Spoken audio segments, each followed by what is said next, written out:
Okay, it is now 5 o'clock, Monday, June the 16th, and the board reserves the right to reconvene, recess, or realign the regular session or call executive session or order of business any time prior to adjournment. I'm now calling this meeting to order. Do we have any public comments? No, sir, we do not. Okay, very good. All right, got to change glasses here. Oops, wrong ones. All right, very good. Well, then we will start in presentation. Sorry. Turn that off. Work never stops. Sorry. All right, see a presentation from Workforce Solutions, Rural Capital Area. Thank you. Hi, directors. I'd like to introduce you to Rachel Genzer. She's with Workforce Solutions Rural Capital Area. She's one of our area representatives, and she is also here to give a presentation just like in our strategic goals where we're focusing on our transformational partnerships. So this is one of those presentations this evening. Thank you. Hi, thank you all for having me here today. So I know you all have a little flyer in front of you, so I'm just going to kind of briefly go over what I do and how I assist with workforce development. As you see, labor market insights, we just pull data, help provide employers in the area with information on what the labor market is doing currently. Talent access, which includes hiring events, posting of jobs, all that good stuff. I help coordinate all of that.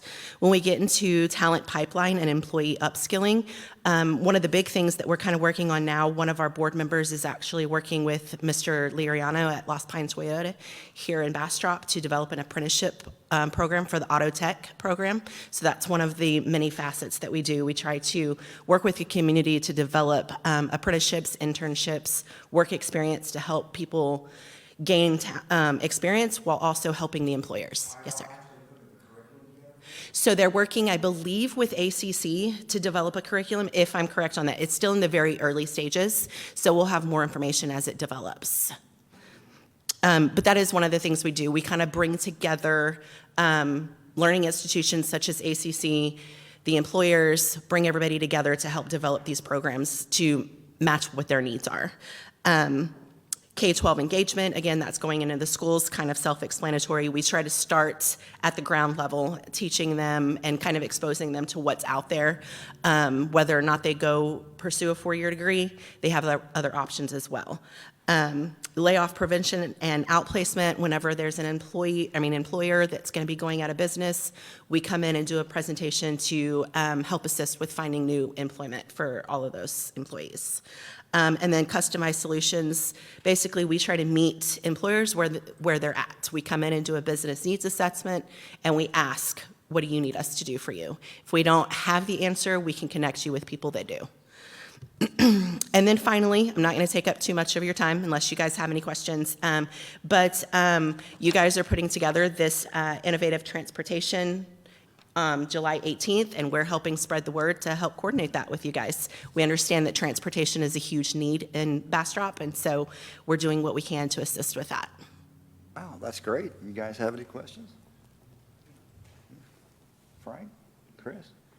Well, that's good. I mean, I get emails every week from you guys. No, it's great because you get to see who all is hiring and all the different fairs you have. So, I mean, this is wonderful, and I know it's one of our, pillars that we're working together with several different partners in the, greater Bastrop area, if you will. So I'm all for it. I think it's a great idea, and I'm glad you guys are finding, folks like Lost Pines Toyota to actually, encourage, training younger people to come in. We need more of that. I mean, we've got started with some of our folks in the park, but this is absolutely the right way to go as far as I'm concerned. Absolutely. Yeah. So we hope to do more of that. Great. And Dory has my contact information, so if ever any questions arise, please feel free to reach out to us. All right. Thank you very much. Thank you again. You bet. All right. Let's see here. Now we'll go to 3B, receive quarterly retail update provided by the Retail Coach and HDL Companies. Are you the Retail Coach, Dory? Is that what it says? I am not, Chair Spencer. Retail Coach did not make it tonight, but we do have their quarterly update.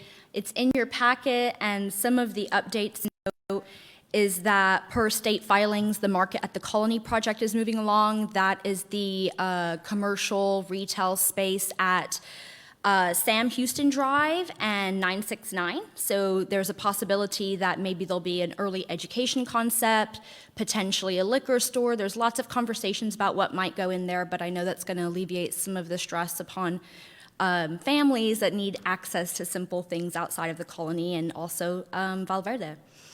Additionally, in May, ICSC, Las Vegas is the largest retailer convention in the U.S., and Retail Coach did attend that, representing the City of Bastrop. We don't have any solid leads that came out of that yet, but it is an incredible round of recruitment efforts that they were a part of in May. Any questions about Retail Coach? Otherwise, I'll move along to HDL. Okay, the HDL sales tax snapshot is there. The last time you saw this was in February. We did reach out to HDL wondering why we're seeing some slightly lower sales tax collections, and they responded saying that they encourage us to focus on the annual percent increases rather than the decreases for individual months. So overall, the City of Bastrop is up 3.2% over the last fiscal year. So that's very positive, and we're very thankful that business is going well. Any questions? Is there any analytical information that shows why on a particular month it goes down? Just curious.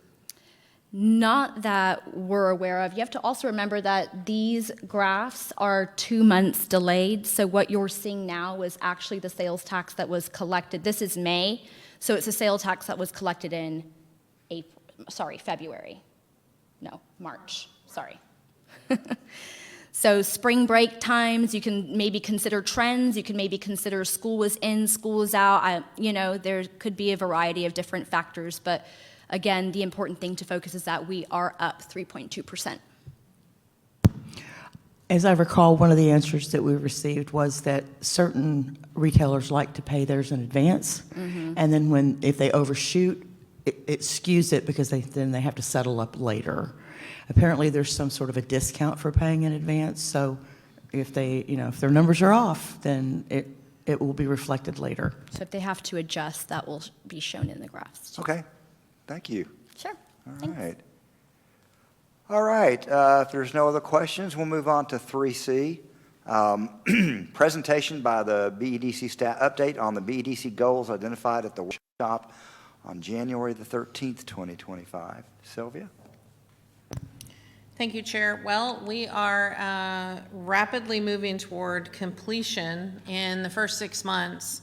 I want the goals were easy, but we have 2 firecrackers on staff now, and so the heavy lifting is much easier. I think when we get into the bylaw conversation, there has been some subcommittee meetings, but we're going to get to the point of needing to bring those documents forward for the entire board to review, make comments, changes, and then get a vote together. So that's not going to be difficult to do. Workforce development, we've been meeting quarterly. We have the roundtables with business. Those will continue. And so ancillary to that is now partnering with the chamber, the local banks on how do we have a more robust conversation about solutions. One of those is the small business loan. The other part of that is some supplement to some of our partners for the teaching on retention, expansion, marketing strategies, et cetera, et cetera. And then again, as she moves into attraction, retention, and expansion, she has hundreds of landowners in the repository also. As we move into the next phase of this, it's going to be really critical that we develop a closer partnership with our county and our surrounding county partners. As you know, if they're in the county and outside of the city's ETJ or outside of an area where the city will serve water sewer, we don't necessarily know it's happening because they don't need a building permit at the county level. They deal with drainage at the county level, and they deal with traffic to some extent at the county level. So when we get notice of something happening in the county, sometimes it's an after the fact where we could have played a pivotal role in the partnership. So moving into our second phase, we're going to try to strengthen that partnership. And Dory's already working with Adina on how to make that better. And from a city perspective at Development Services, they are at our table every Thursday for development review meetings. I'm going to figure out how we get it there in development review meetings. So leveraging a partnership with Visit Bastrop. I'm not sure if you're aware, but there is an entire rethinking of Visit Bastrop at the council level. And so we will have that discussion at City Council this next Tuesday. But the city plans to serve Visit Bastrop by the end of the month, June, on ending our relationship as it stands with Visit Bastrop, which creates opportunities for the Economic Development Corporation as it relates to marketing and support. And that next pillar, this next area, and I gave the example of a card show that was here at the convention center. My son-in-law is a very big, I'm going to say Pokemon cards, and I'm sure I got that wrong. Whatever he does, it pays the mortgage every month on top of his gig with USAA. They call it him being a collector. Yes, okay, sure. Well, there was a show here in Bastrop that was apparently very well attended. We actually got up and came in, and they got $32 out of us to walk into the show. The convention center was full wall to wall. The parking lot was full wall to wall. All kinds of conversations of where should folks eat that weekend. They were staying at the Hampton. They were staying at the Holiday Inn. Our hotels were full that weekend. That was a prime opportunity that we all missed. Number one, working with our small businesses, our restaurants downtown, how could they have capitalized on that? Working with our business community, period, all of our small businesses, Dory reaching out, what could they have prepared for? Maybe it was a sale of Pokemon t-shirts. I don't know, whatever was at this particular card show. The convention center calendar listed a show, but it wasn't, and it wasn't anything special. And Visit Bastrop certainly didn't capitalize because this particular show didn't come for any assistance. But it just goes to show that when we're not talking to each other, we miss these grand opportunities for our business community, those things that do make up economic development. There was not a business who came and asked us for anything, but my goodness, if we could have capitalized on the marketing of this particular show, how much our businesses could have earned that particular weekend. So I'm hopeful that as we move into our next phase, into a more collaborative idea of what marketing and business expansion and retention actually is, that we work better in those silos and remove those silos altogether. And our monthly updates from Retail Coach. You're going to see a contract for Retail Coach because it's up for renewal. I'm not sure about our long-term partnership with Retail Coach.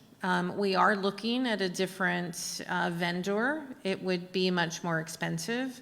So we've taken a small bite, and under my ability for signature, I've authorized this other entity to give us a report on, I don't know if you recall, Ron, you may recall, about a year and a half, 2 years ago, we tried to get a sort of a leakage report, for lack of a better term.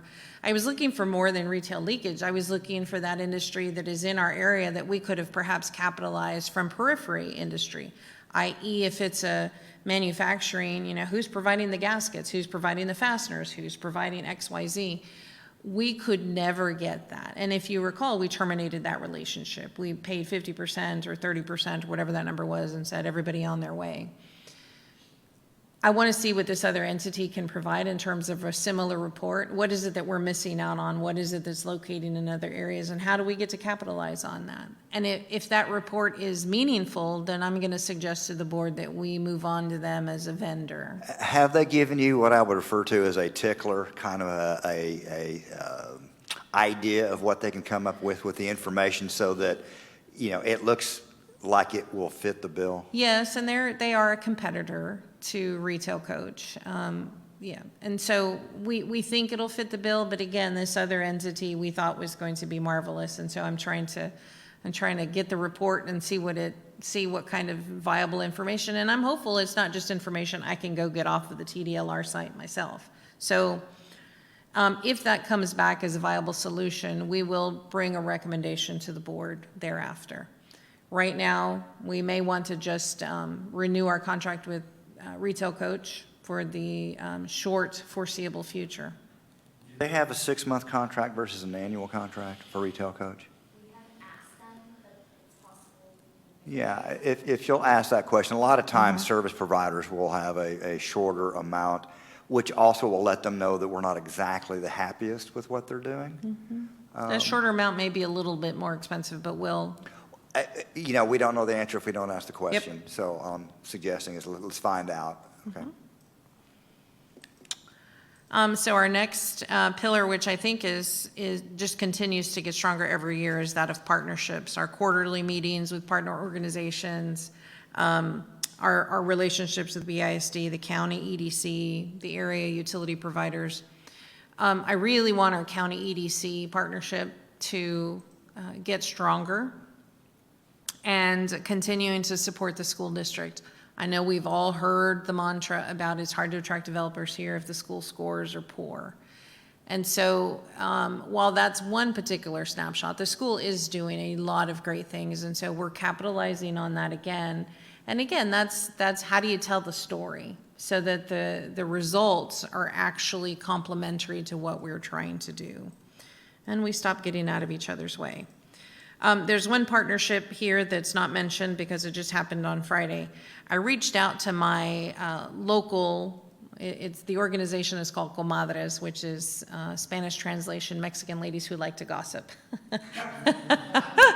That's just the moniker of the group, and it is pretty much Travis County, Williamson County, Lee County. It's a group of professional women who we just share resources across the table. Because we keep talking about housing and we keep talking about how to address housing affordability, I reached out to the group and said, is there anybody who specializes in this and how can we capitalize on that? And knocking on my door Friday morning was a person who served under President Clinton, President Obama, President Biden, served under the Secretary Cisneros for HUD, and she comes from Eagle Pass, and so I've asked her for a proposal, something that could perhaps get us in the speed of organizing all of these people doing different workforce items so that we can finally come to some solution or some path forward where the EDC can assist this workforce housing. Dory compiled a study about everything that's coming, and the answer is there really is not a quote-unquote shortage among most of the groups. The shortage is going to come from those service workers. And with the litany of restaurants and things coming here, there will be a housing shortage within Bastrop proper and within the Bastrop ETJ. And that's because those workers making $15 an hour, which is the average living wage, it's difficult to afford what's here. So we'll start pursuing that a little bit. I want to see what she can bring to the table in terms of resources that we perhaps have not been made aware of and how we begin to tie all of these loose strings together. So I want to go back to what you said a little bit earlier, if you don't mind. I was under the impression, and maybe my impression is incorrect, but when we, several meetings ago, we had that new city policy that we agreed to, basically, and I think the city already approved it, but I was under the impression that we also approved the changes to the bylaws, and you're saying that we have not done that. Did I misunderstand I'm sorry, you? I may have not said the bylaws. I think we were talking about the covenants, the park covenants. Covenants, Sorry, right, sorry. because we my already bad. did the bylaws. Yes, park Okay, covenants, I my just bad. wanna That make is sure. correct. The bylaws and the policies and procedures were Yep. all done. All on the same So meeting, okay. when I shifted back to do the restrictive covenants, as you all know, I had some issues. So we're going to circle back here Oh, on those okay. and finalize them pretty quick. Okay. Yeah, let's do that. I just want to make sure we got. Sorry, update and review restrictive covenants and. Yes, good. Not that we can't have another discussion about Yes. bylaws if you want to, No. but No, we're good. Okay. We're good, we're good. good deal. Didn't mean to interrupt you, Sylvia. Go ahead. So as we move into what I'm going to say phase 2 is after our first 6 months and those goals were completed pretty quickly, now we begin to, okay, what is the strategy behind that goal? We said we were going to develop the partnerships. What should come out of those partnerships? what is the expectation of the board? What is the expectation of the community at large, especially the business community, for what the EDC can or cannot provide, or how we can partner with another entity to provide? That brings up a question for me, is that, so do we need, I think, to have another strategy session to walk through that particular issue of what we want to do for the second phase of it? Would you agree with that? Yes, that would not be a bad idea. And in fact, tonight you're going to have a preliminary review of your budget. It's a good idea at our next meeting, perhaps after you've had a chance to process the budget a little bit, to see what's on the bone and then move into further, deeper strategies. No, that's a good idea, because we want to look at the budget, look at what our obligations are that we have this year, because I know we've got some obligations coming up, even though they're phased out or phased in, whatever you want to call it. But yeah, we need to do that. Okay. Good deal. All right, let's see here. Any questions from any directors here? No? Okay, we will move on then to 3D. Discuss and provide direction to staff on the draft fiscal year 2025-2026 BEDC budget and plan of work. So you can thank Angela for the giant font. I sincerely appreciate it. I sincerely appreciate this font. I'm seriously, I appreciate it. Revenues over expenses, obviously. Proposed revenues of 1.667 with expenses at 1.174. There's about 500 or so left, as I said, that would fall to fund balance. We do have some important items that, and this is just operations. You're not looking at capital just yet. This is only operations. As we move into OpenGov, each one of the projects will have its own capital budget, so we can separate. Ron's shaking his head. I keep saying it. I've been saying it for 3 years now. I think it's finally coming to fruition. Separating capital expenses from operating expenses.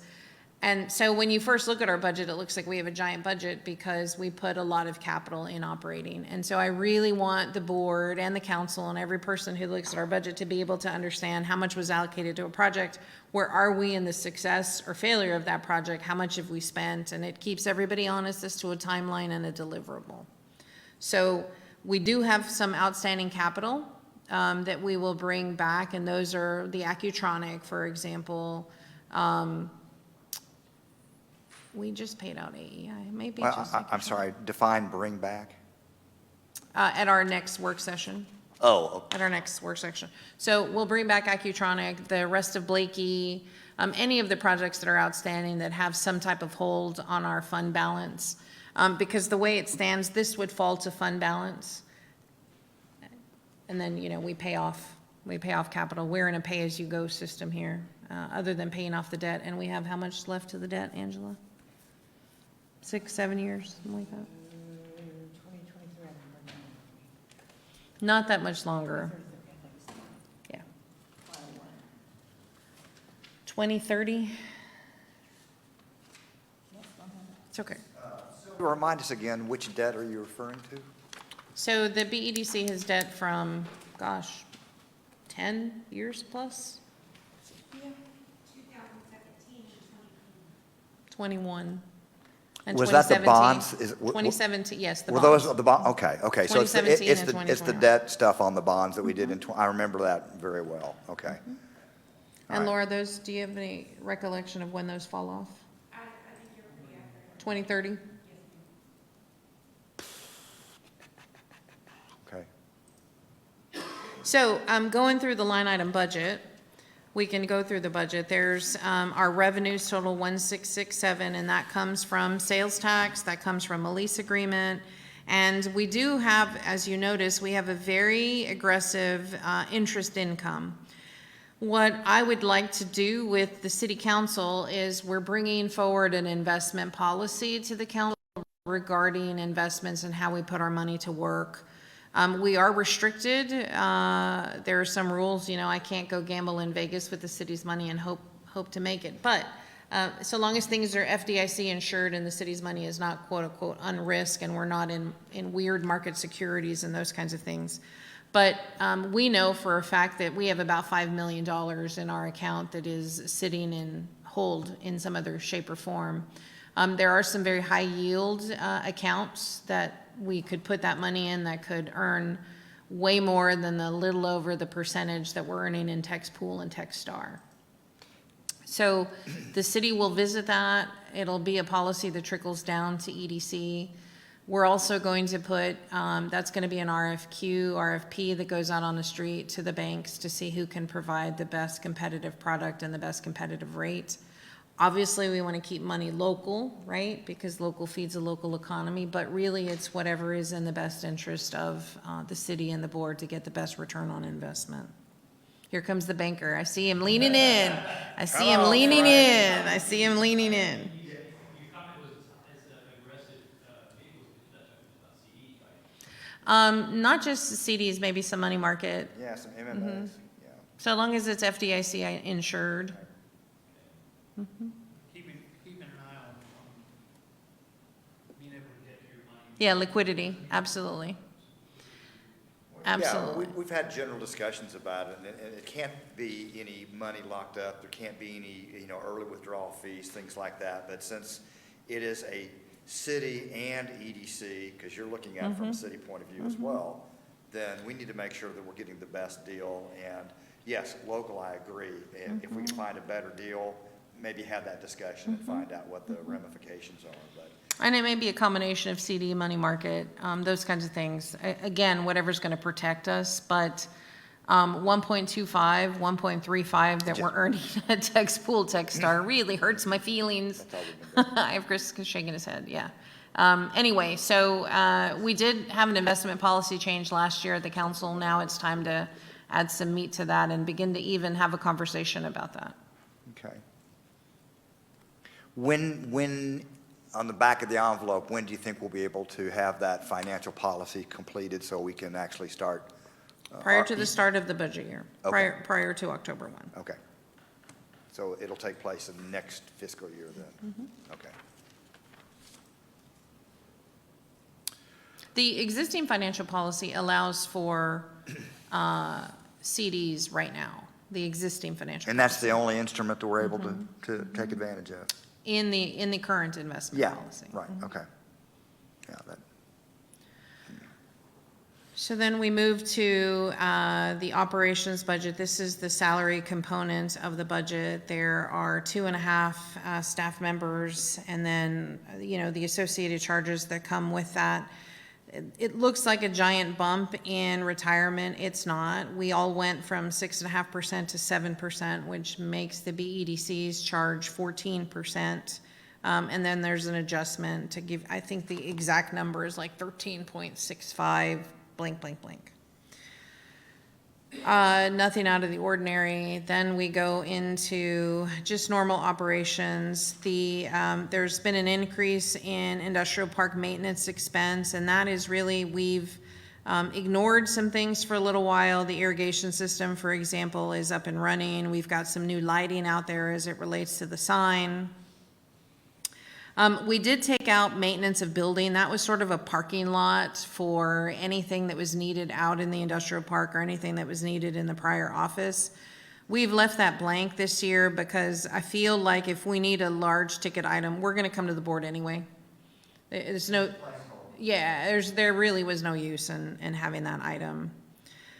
Our rent has gone away, so when we move into the next segment is audit, those are just professional expenses. We have legal expenses at $75,000. We've not even reached that level this year. Again, that's another place where if we need to make an adjustment, we will do that. We've not come close to that number in the last couple of years. City projects and programs, again, you'll see that's where capital expenses were in the budget. When I first put the city budget together, we still had all of these capital expenses, and it looked like I had a $27 million deficit, and I about fell out of my chair. So when you move out those projects and programs, you move out those capital expenses, you can begin to see the real operational costs of the department. Shared services is 20,000. We have bonds situated, an employee bond. I'm not sure why it was $82,000. It was mislabeled. That Ah. was the fiber in the park. That, okay, that was mislabeled. Employee bond was fiber in the park. Oh, okay, okay. Whew. Yeah, It's an expensive bond. I know, I was gonna say, wow. Main Street program support, $25,000. If you'll recall, that was reduced from $50,000. Administrative support for HR, blank, blank, blank, all those pieces, $25,000. That's actually our shared service agreement with the city, right? The city administrative support. So there's two different ones. So there are two separate pieces to that. Shared services, think about any kind of software that they purchase and that we share in that. Okay. That's a shared service.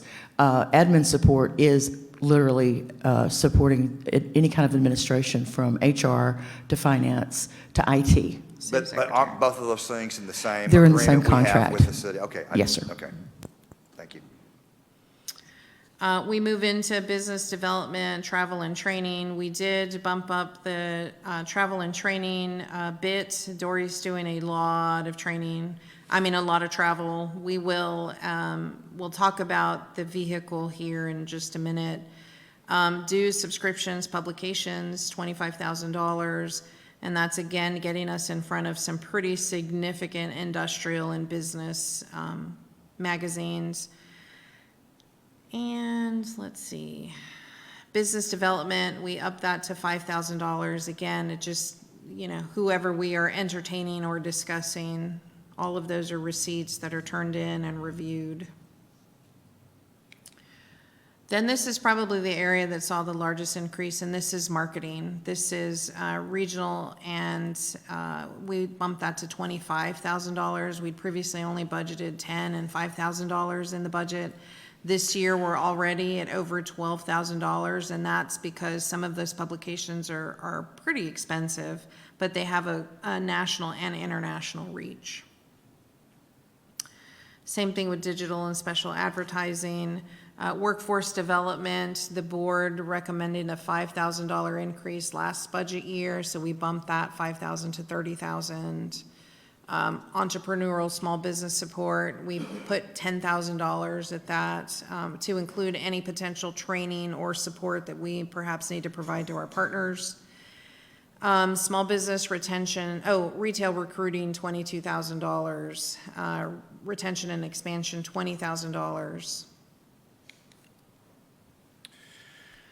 And then, again, we have a contingency of $25,000. That's down from the $50,000 previously budgeted, and again, it's just a placeholder.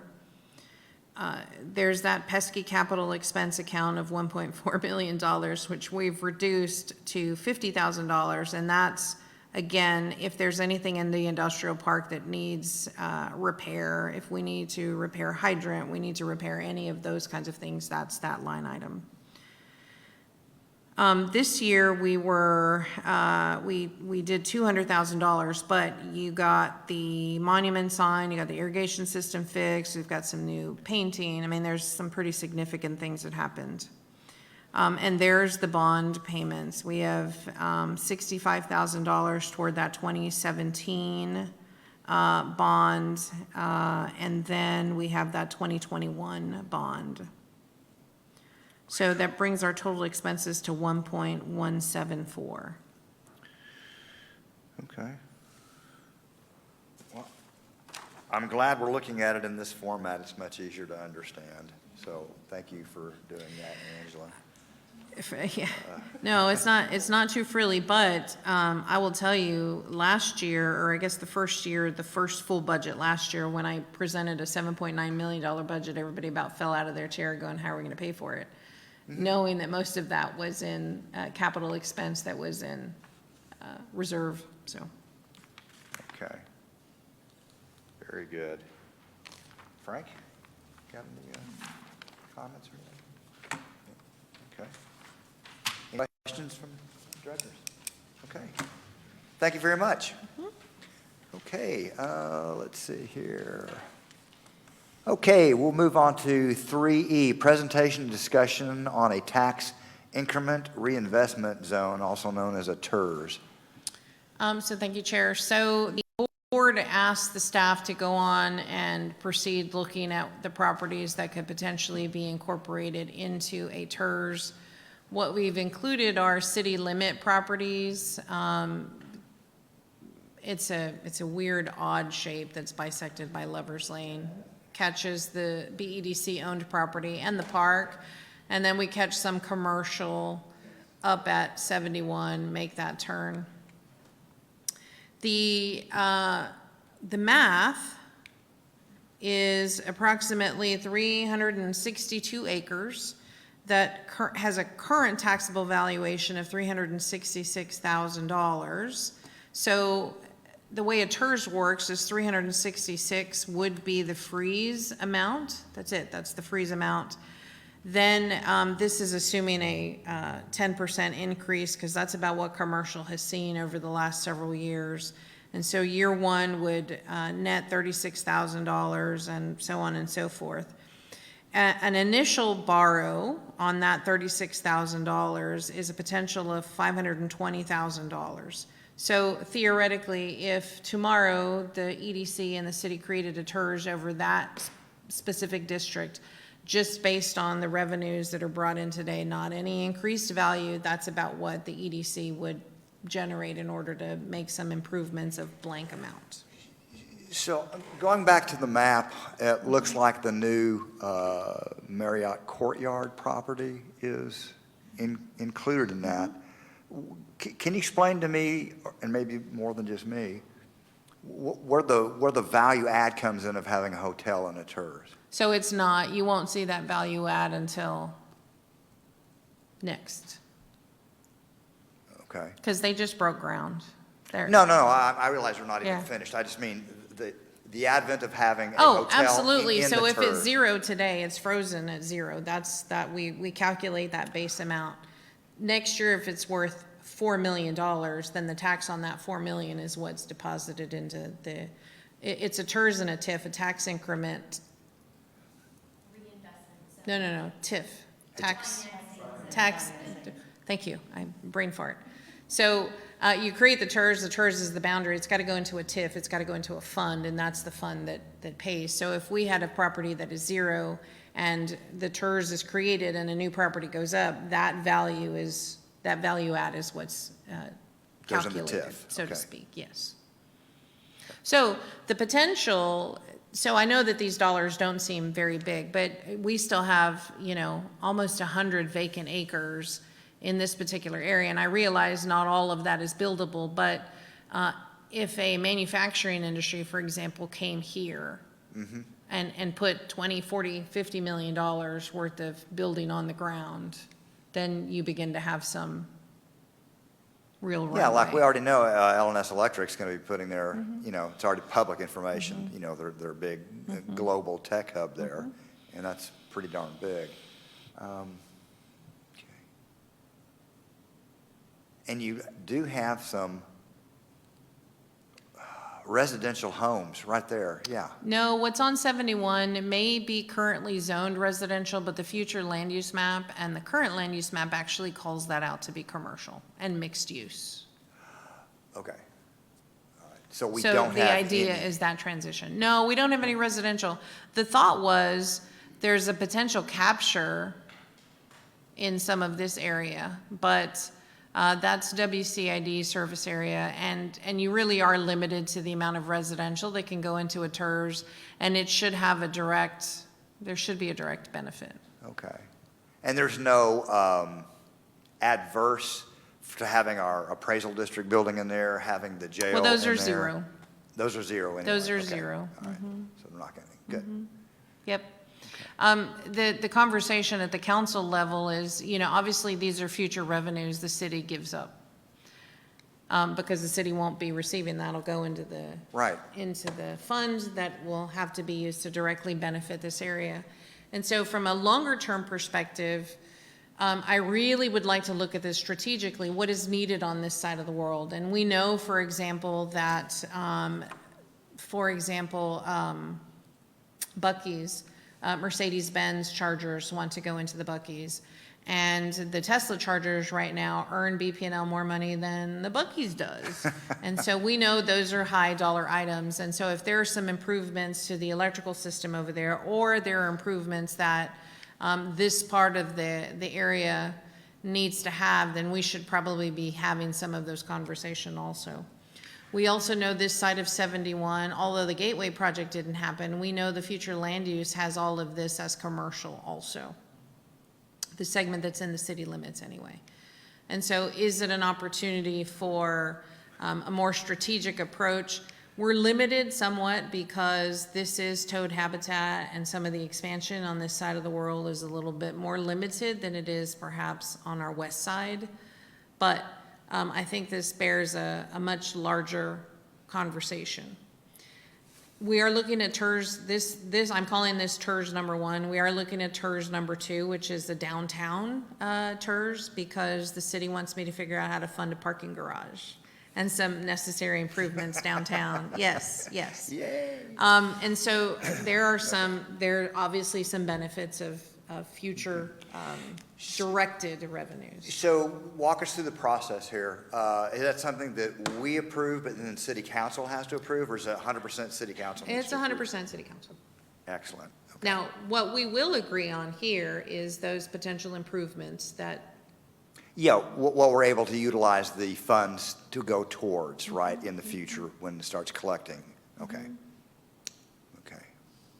and it may be that we don't do anything year 1 or year 2. I mean, I'm not telling you to go race out and do a borrow or anything like that, but I mean, hindsight's always 20/20, and you know, I wasn't here 3 years ago, but you know, putting an overlay like this right now when we still have a bunch of vacant property is going to be beneficial to the long-term maintenance of that area.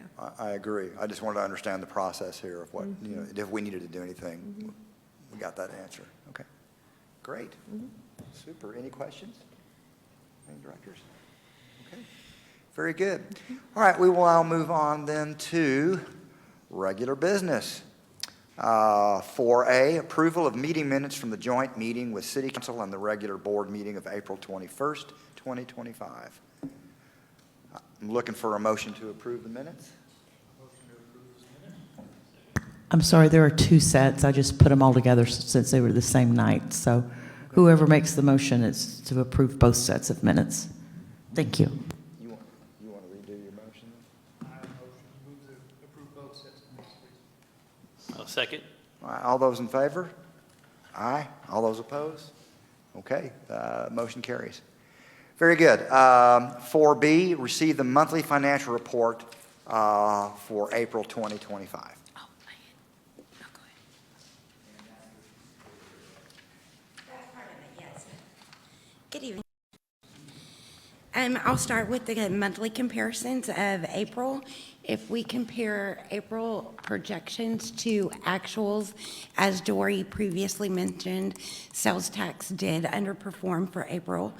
These funds were received in February. They were sales tax from February. We received them in April.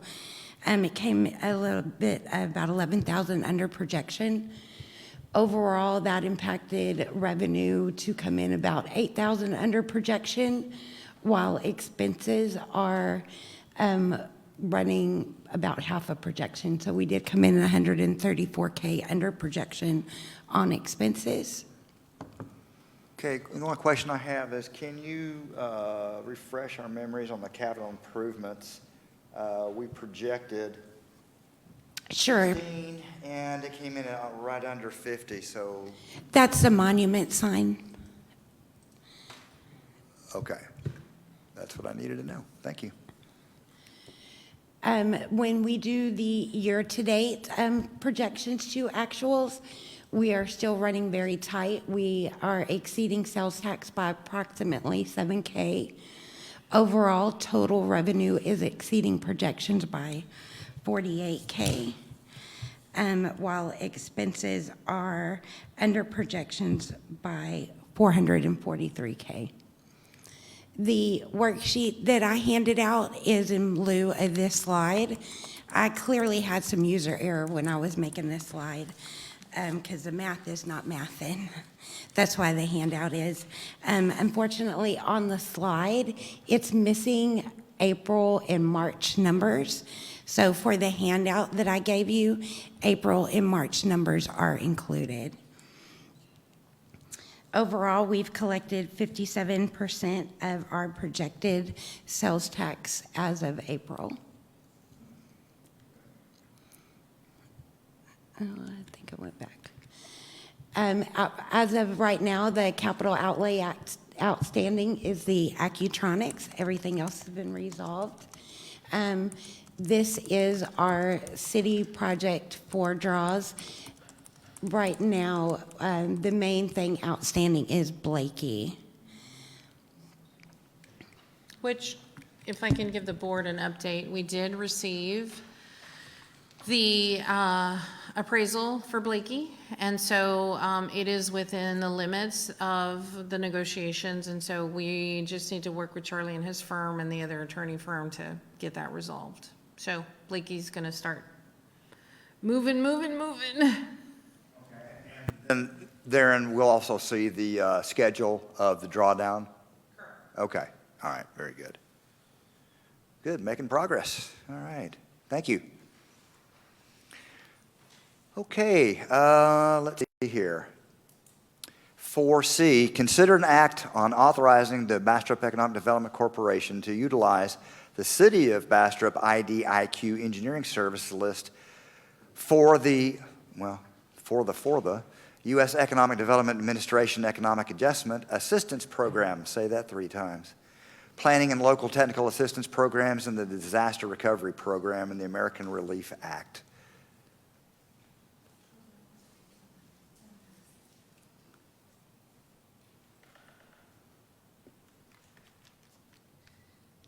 Hi there. So as part of our continued efforts to pursue federal funding opportunities that support infrastructure and economic development in the Bastrop Business Industrial Park, I'm bringing forward an item that represents a critical step in that process. In April, during our joint meeting with City Council, we discussed a TERS and we also discussed grants. So after approval on both of those items and projects, we are now needing permission from the board for authorization to allow the BEDC to utilize the City of Bastrop's existing IDIQ engineering services list. That's the preferred vendor list for the city. This action ensures we can efficiently partner with qualified firms already vetted through the city's procurement process as we prepare to issue an RFP for grant writing and planning support. So this will help us, by putting this on the agenda, it helps us when we are in the selection process for applying for grants. Sorry? Is there a cost associated with So there's joining different, this group? Absolutely. Different firms will request different costs for grant writing services. Some of them upfront will request an administrative fee of, say, $5,000 or $7,500, and then a percentage of the grant if awarded. Others will charge an hourly rate. We are requesting the upfront administrative fee with a percentage of the grant that may be awarded. So it can be an initial cost of $5,000 to $7,500 and then 10% of a grant. And the reasoning behind that versus the hourly is what, we get higher quality of candidate companies to do the grant writing? Also seems to fit better with our budget, and when we discussed it internally with staff, it seemed like a much better direction. Okay. And I guess it'll be on a case-by-case basis then. That's It'll correct. be brought up to the board, each case that we want to perhaps hire a grant writing entity, right? And we have That would multiple be vendors, so indefinite delivery, indefinite quantity is what IDIQ stands for. Those of you who are in the military or prior military or federal government work would recognize that. And so what we did is the city went out for procurement, followed all procurement rules, and said, this is the services that we need. We have over 30 firms, a variety of firms who specialize in a variety of different specialties. Our engineering, for example, we have civil, we have folks who specialize in mechanical, we have folks who specialize in drainage, et cetera, et cetera. So it really will depend We know that the park, we know that we work through a plat. We know that we work through some items with the prior engineering firm. But as you well know, a plat is really just a picture. There's no real substantive plan set to that on how we're going to execute those subdivisions or those kinds of things. So when a company comes in and wants to do something and we have some information available, it would be very helpful to take that information, really make it work, understand what it is we need totally, and apply for a grant that could help us just get it all done, as opposed to the board having to pay it in advance. Good explanation. Thank you. Coupling this with the TERS, we're going to look really good in the industrial park. So what action do we need to take, Charlie? Do we just authorize Sylvia and Dory to go ahead and move forward with that? All right. Well, any discussion on that? Sounds like a good idea to me. You guys all okay with it? Thank All right, you. well then, I guess if it needs to be said, you're hereby authorized to move forward with it. Okay, very good. 4D, consider and discuss resolution 2025-0010, approving an amended agreement for professional service with the retail coach in an amount not to exceed $22,000. I think per our prior conversation, I'm going to ask that this be tabled to give us an opportunity to go back to talk to retail coach and see if there's a shorter time frame. Good. I hereby table this 4D then. Okay, now the fun one. Who wants to come up here and talk about buying a vehicle? All right, fine. Let me read it out. Consider an act on the purchase of a vehicle for the use by Bastrop EDC staff, board, and prospects in an amount not to exceed $75,000. I've got a VW out there I'll sell you. No, just kidding. Good evening. So as the role of business attraction, business retention, and business expansion becomes increasingly mobile, with frequent meetings in Austin, surrounding cities, counties, and statewide, I'm starting to host a lot of people both here in the city and also making long commute times outside of the Bastrop city limits. I'm a single mama. I've got 2 boys, and I have a mom car, y'all. And in order to host someone in my vehicle, I charge y'all to clean my car and reimburse me on miles, reimburse me on gas, reimburse me on all of the toll roads in and out of the surrounding areas. So tonight, I'm just here, and we as staff are wondering if the directors would consider a vehicle, a lease of a vehicle, a purchase of a vehicle to assist, as we are also starting to entertain high caliber industries here, including next week an economic development corporation of a very high caliber is coming in from Austin. The following week, I am going to be entertaining a hospital group out of San Antonio. The developers are coming in from Houston, and our local hospital will be there as well. So just being able to park easily downtown when taking them to lunch. It's only 1 vehicle now that I'm bringing downtown to fight over parking. Being able to provide tours to our industrial park where we're all in one clean vehicle. Going out to Hyperloop Plaza, which a lot of these candidates have a lot of interest in that area as well, where we can bring them together on tours and site tours, etc. So although the upfront investment may seem high, it does reduce long-term mileage, reimbursements, rental costs, and even transport expenses, which you're currently reimbursing me. And this does not have to go through one lump sum or drawdown. We are working at the city for a universal sort of a fit with a local vendor. We could put this under the fleet prospect and purchase it that way and have an annual payment for the board. In the interim, she is reimbursed for mileage, and sometimes her reimbursement in a month would have made the payment plus. No, I think we're actually seeing some extremely good results from the amount of work that you're doing, the caliber of people that we're bringing in here. A lot of us were at the CODA presentation last week, and that was phenomenal. Hosting their CEO And there's so soon. many interesting things that can come out of that. I'm sure there's going to be future conversations about that, not just here, but in city council. And I see the mayor and Councilman Berry over there as well. So I'm sure we're going to have some interesting conversations on that one. I don't have any problem with it whatsoever. I would encourage to take a look at the lease. It's good to hear that you're working right now on some kind of a fleet type of thing within the city, because that could also fall in very well. But I understand there's a little bit of demand for it to be sooner than maybe your ability to work out a deal with a fleet. I don't know. The issue at the staff level is I'm trying to put we have what's called a vehicle equipment replacement fund. It's a VERF fund.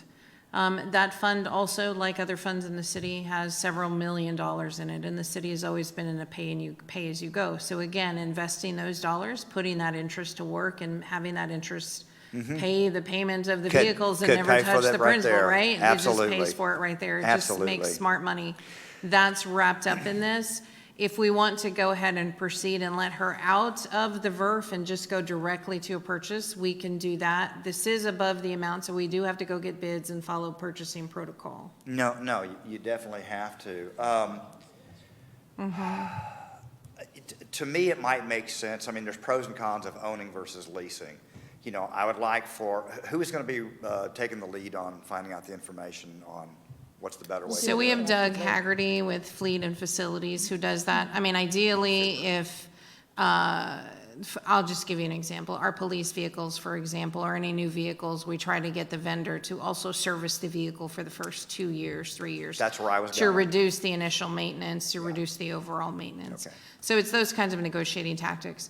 We do have 4 car dealerships locally within the county that I'm reaching out to make sure that they can submit a bid. One of the vehicles, or a couple of the vehicles we're talking about are those that can seat 7 to 8 people, Yeah. because when she's driving, 7 to 8 people comfortably. And so what does that look like? And that's, large SUV type, Yeah, like unless we buy her a little bus, unless we buy her a short bus, which I don't think she'll appreciate driving back and forth to Austin in. But if you approve this, it'll go on council agenda on Tuesday. And so council has to approve the expenditure. And so what we'll do at that point is take, number one, the path of least resistance, but number two, the path that makes the more sense for overall maintenance of the vehicle. Okay.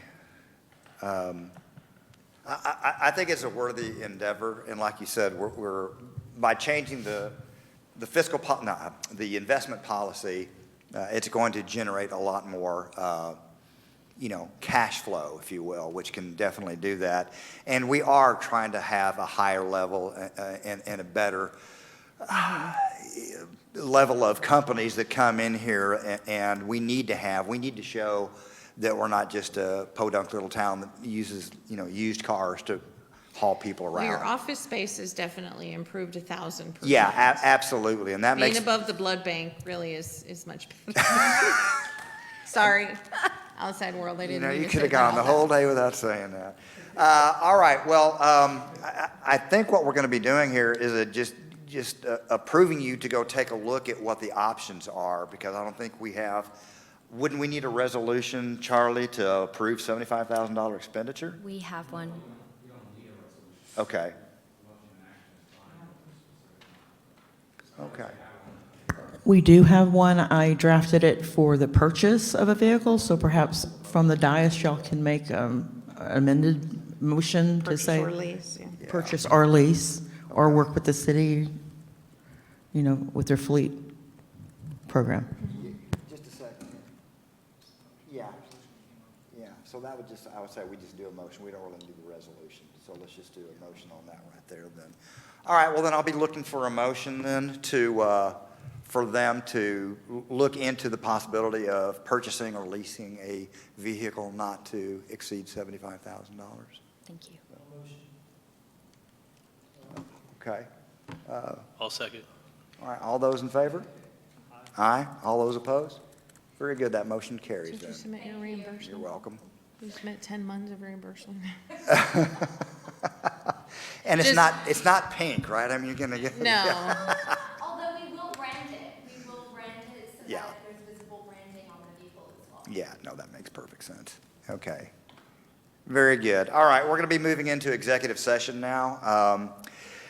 5A, the Bastrop EDC Board of Directors will meet in a closed executive session pursuant to Texas Government Code Chapter 551 to discuss the following. Number one, Section 551.071, consultation with attorney, the Board of Directors ethics obligations. And then 5B, the Bastrop EDC Board of Directors will reconvene into open session to discuss, consider, and/or take any action necessary related to the executive sessions herein. It is exactly 6 p.m., and we're moving into executive session.